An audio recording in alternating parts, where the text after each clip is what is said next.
Letizia and her mother leave the shops on Serrano Street empty. The large luxury stores on Madrid's Calle Serrano are already well aware of Letizia's habits.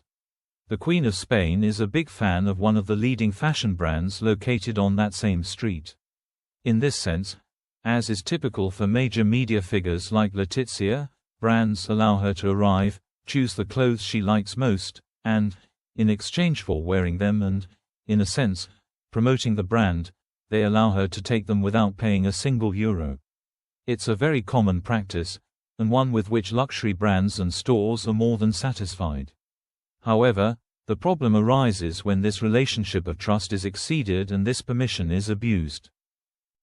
In this sense, as we have learned, it is not at all unusual to see Letizia arrive at a luxury clothing store and start buying a series of garments that are not her usual size. And although slightly larger garments are now in fashion, this is not the case with Letizia, who, in stores, already knows what she's doing.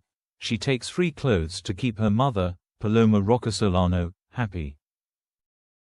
Brands only want to dress Letizia. The reality is that no one dares to say anything to Letizia.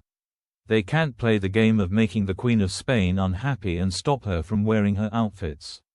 However, they have already shown, to some extent, their annoyance at the fact that Letizia takes such advantage of her position. Even more so considering that money will never be an issue for her, she might deign to pay for her mother's clothes. And, after all, the big brands are only interested in dressing Letizia and her daughters. They know that the publicity Paloma Roccasolano is going to give them is null and void. So there is a certain level of annoyance at having to relegate pieces costing more than €500 to Letizia's mother.